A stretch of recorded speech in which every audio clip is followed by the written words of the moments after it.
Mga kaibigan, bago namin ipakikilala sa inyo ang ating guest sa studio ngayon, balikan muna natin ang naging tugon ng responde sa kaso ito ng MGV FODA o ng Mega Taxi Garage Vehicles for Hire, Fairview Operators and Drivers Association. Noon din pong June 1, tinagunan ito ng responde at live guest natin noon sa programa si Attorney Silvestre Mosing, ang Deputy Chief ng Public Attorney's Office. Ipinayo po noon ni Attorney Mosing na kailangan ng aboba nitong si Cirilo Gaking. Una, hindi po siya ang nanalong presidente. Sa halip po ay si Rizalde Evangelio na kaya naman kailangan na niyang ipasa ang posisyon. Kung ano man anyang problema at reklamong gusto niyang isampa sa nanalong presidente ay bukod niya itong sasampahan ng kaso. At ayon po din kasi sa bagong panalo opisyal na may mandato sila mula sa nakasasakop sa kanilang Securities and Exchange Commission na makapanumpana. Tungkol naman ho sa baril ni Gaking na ginagawa umanong panakot nito sa mga kasamang miyembro para lang makapanatili sa posisyon ay illegal din, dagdag pa ni Mosing. Pwede ho siyang magdala kung meron siyang lisensya pero hindi para ipanakot sa mga kasamahan. Idinagdag pa po ni Mosing na dahil sa labis na naging magulong sitwasyon ang pinakamagandang sampahan nila ng kaso si Gaking para sa ikaayos ito. Mga kaibigan, ito na ang solusyon sa problema. Ito ay bagong pamunuan ng MGV FODA na maaring daanin sa panibagong halalan ng mga miyembro ng asosasyon. At yun ang ginawa nila. Kasama ko ngayon sa studio si June Rañez, ang bagong halal na presidente ng MGV FODA, para linawin ang mga sumunod na kaganapan sa kanilang asosasyon. Mang June, kamusta na po?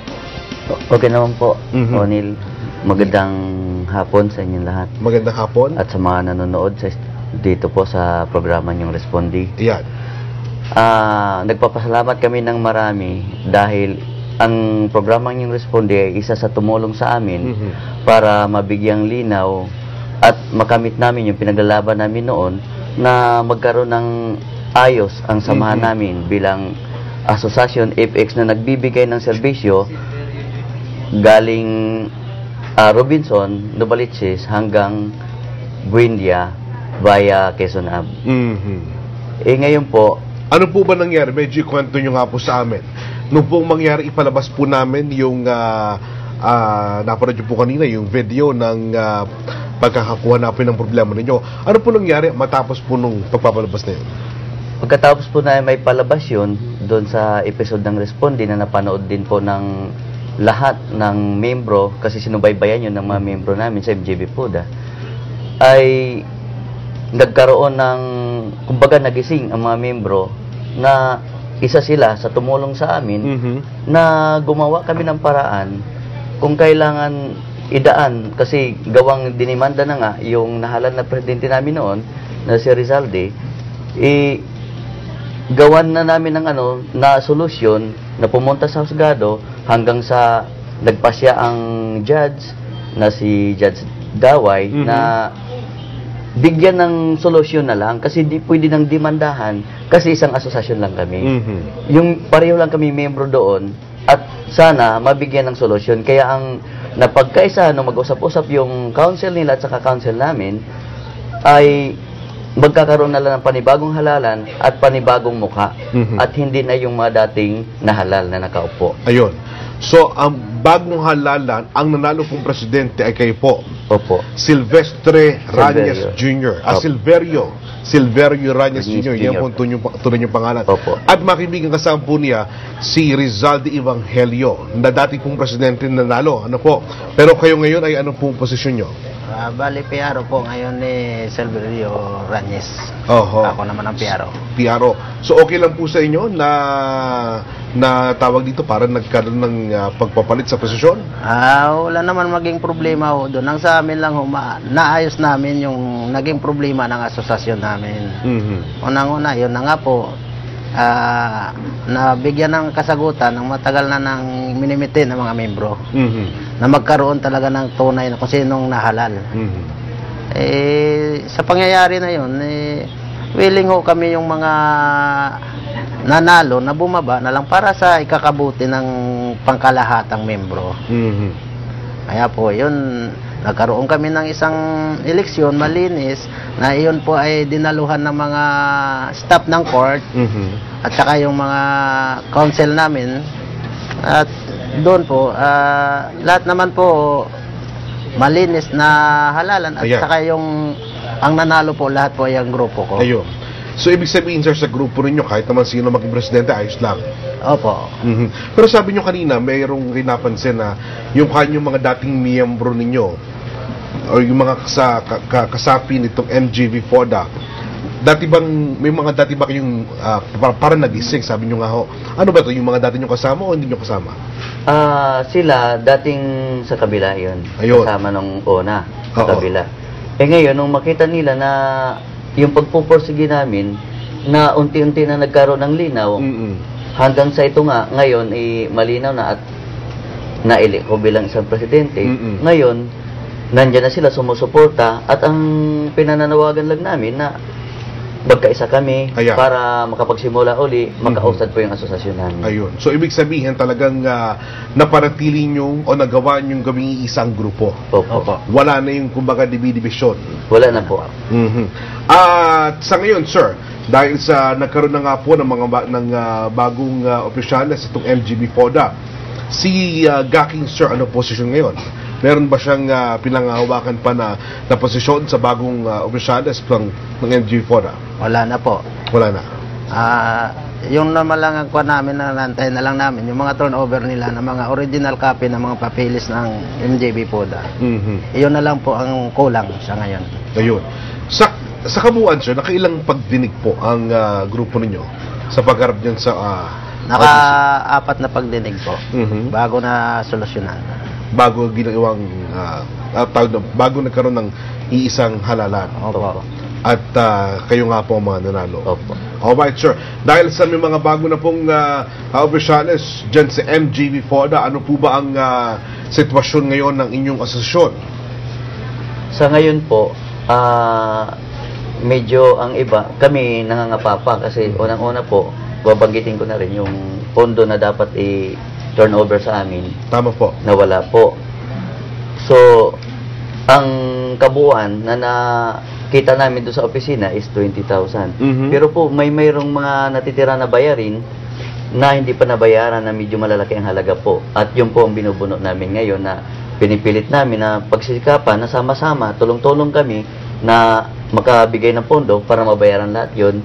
At saka, doon po sa mga, nakiusap ako doon sa mga bangayan na doon sa mga lumipas, palipasan na po natin yun. Magkaisa tayong lahat kasi ang nais namin sa pamumuno namin, lahat kami sama-sama, masaya. Kung may problema na babangon, kung mayroong mga opisyal na umabuso na katulad ng nangyari noon, sa panahon po natin ngayon, ibigyan natin ng tugon at kasagutan at aayusin lahat ng problema po. Nabagid nyo, sir, ang pondo, gaano hubang kalaki ang nakita nyong problema sa pondo po ninyo kung pag-uusapan? Kung sa pondo po na ang pag-uusapan namin, kasi ang in-expect namin na dapat mayroon pang may balik sa amin na kahit abot ng nasa 100,000. Nagkamali kami doon kasi nung makita namin, nung pumunta kami sa opisina, nag-opisina kami, tinignan namin yung monthly na pumapasok, nabigo kami dahil ang pinakita sa amin, mga resibo na lang, puro petty cash. Ngayon. Nawala naman yung resibo talaga na original na hinahanap namin.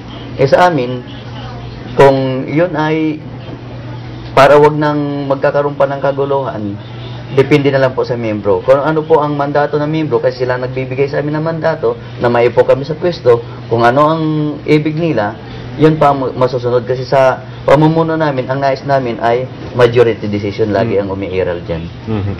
So sa mga tweet, sir, sa ngayon, inaayos nyo na lang po yung kaguluhan niyan. Opo.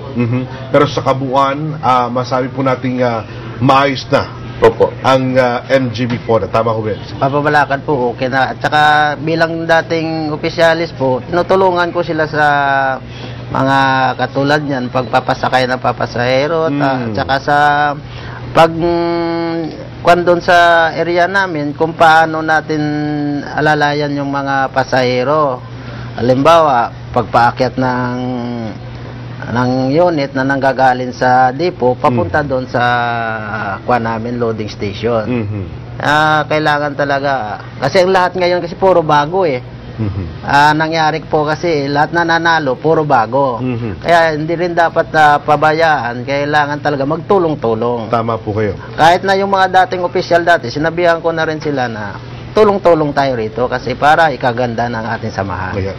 May mga karagdagan ba kayong mga patakaran or announcement para sa inyong mga miyembro? Nasa inyo pong pagkakataon.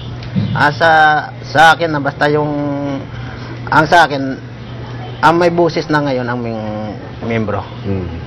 Yun lang ang inihingi ko sa mga bagong halal. Mang Ju, baka may dadagdag kayo? Opo, Panil. Ang ano ko lang, para sa pangangalaga sa mga miyembro namin, kung anong may patakaran tayo na pinapairal ngayon, sumunod muna kayo kasi kumbaga pinag-aaralan pa lang namin situation. Pagkatapos niyan, pag naayos na natin yan, na-plancha na natin, makagawa kami ng resolution para doon, mapapatakbo natin ng maayos, makapag-move on na tayo, at saka yung mga benefits na noon na inaasahan nyo, yun po ang tututukan namin ngayon na magkaroon ng katuparan. Na hinahanap kasi nila noon na magkaroon ng halimbawa para sa medical, insurance, lahat yan, at saka yung ibang pera, kung mayroon namang medyo naipon, may balik sa kanila. Yun po ang inaano namin ngayon. Kumbaga, tinitingnan namin. Ngayon, kung katuparan na mayroon talagang pera na naipon na kami, na enough, ipagkaloob namin sa kanila yan. Kasi sa kanila namang galing yan. Alright, naku, maraming salamat po sa inyo. Silverio Ranyes Jr. Opo. At Rizal Evangelio. Opo. Maraming salamat, sir. Salamat din po kina Jesus Sulyo, Victorio Gayozo, at sa lahat ng miyembro na MGB FODA na nagtiwala sa Responde. At salamat din po kay Attorney Silvestre Mosing ng Public Attorney's Office. Salamat din po sa abogado Rigaki na si Attorney Florosco Fronda sa pagpayag nito maisang papawid ang aming panayam sa kanyang kliyente. Higit po sa napapuri at karangalang aming tinatanggap ay ang aming pagpapasalamat sa inyong magtiwala sa aming pong programa. Wala pong higit sa kasiyang aming nadarama kapag kami nakatutulong sa inyong aming mga taga-subaybay. Para po sa amin ang kaso ito ng MGB FODA ay isa ng ganap na case closed. So, thank you. Salamat po. Salamat po.